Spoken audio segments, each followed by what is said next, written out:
Hi, I'm Shane. This is Final Girl Reviews, and today I want to talk about some of my favorite horror comedies.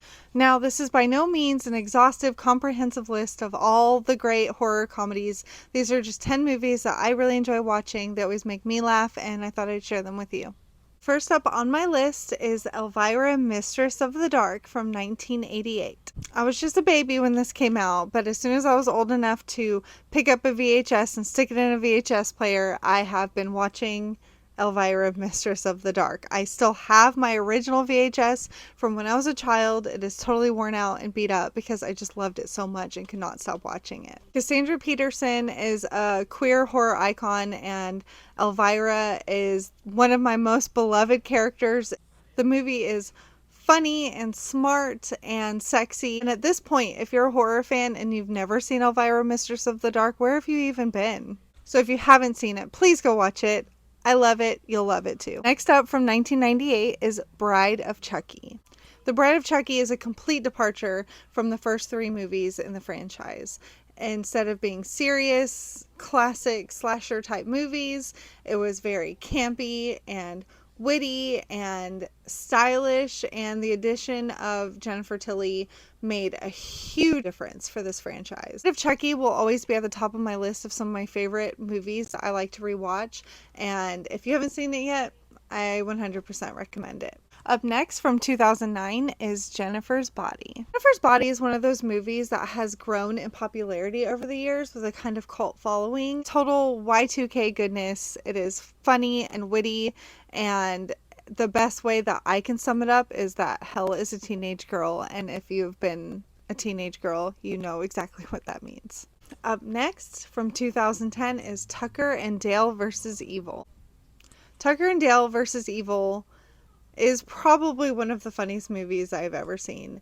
I don't hear it get a lot of accolades for being as funny and as gory as it is, but it really is such a well-made movie. It's bloody and outrageous and hilarious, and I loved every second of it, and I think you might too. And now from 2014, I'd like to talk about What We Do in the Shadows. The series is a huge deal. I'm a big fan, but the original movie is what spurred so much of my love for the show in the first place. It is such a funny and interesting take on not only the kind of office POV film camera crew genre, but on the vampire werewolf genre. And if you've seen the show but not the movie, I really recommend it. They do kind of have a different vibe, but it is very entertaining. Up next from 2015, I would like to recommend The Final Girls. Final Girls is another one of those movies that I think doesn't get enough love. It was a really smart take on the classic 80s slasher movie. It was funny and heartwarming, and it dealt with some heavier themes like grief and loss and moving on, and I just really enjoyed the combination of those things. It was also very stylish, and if it hasn't come up on a watch list for you yet, watch it. And now Scare Me from 2020. Scare Me was one of those movies that came out during the pandemic and went straight to streaming. Such a clever take on telling, spooky ghost stories around the campfire, in this case in a cabin. Two strangers meet up to talk about writing, and so well acted, and such a self-contained story.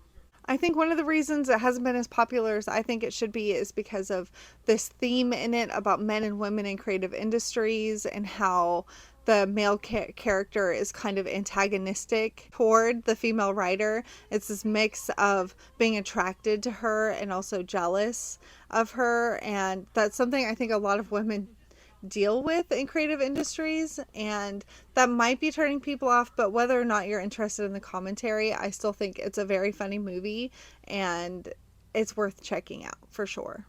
And up next is Onyx the Fortuitous and the Talisman of Souls from 2023. Somehow this movie flew completely under the radar. I didn't hear a single thing about it over the last year, and honestly, I'm a little mad that not a single person recommended this to me.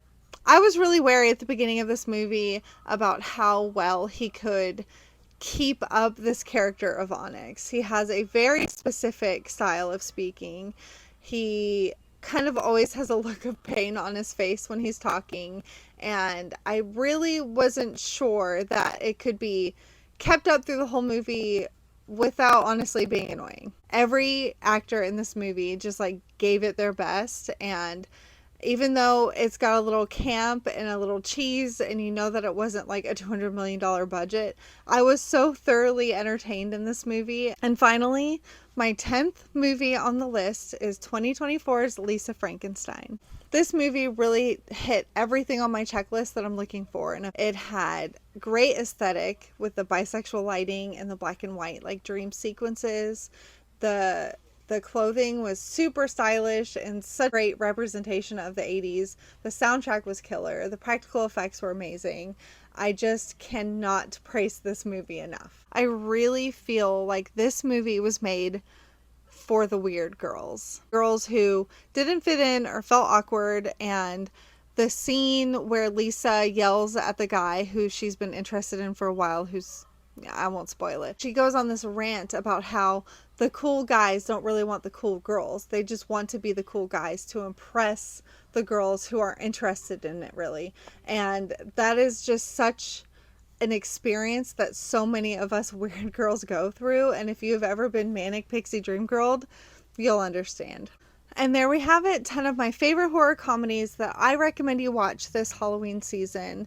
Did I hit the mark? Did I make you mad? Did I miss something that you really think I should talk about? Please let me know in the comments. I really am interested in having a conversation about these things and discussing what you think about these movies or what you think I should review next. And if you like what I do here at Final Girl Reviews, please follow, like, subscribe. I really would like to create a little community talking about these movies. I'm on YouTube, TikTok, and Instagram. Come on over, say hello. I'd love to chat. Thanks, bye!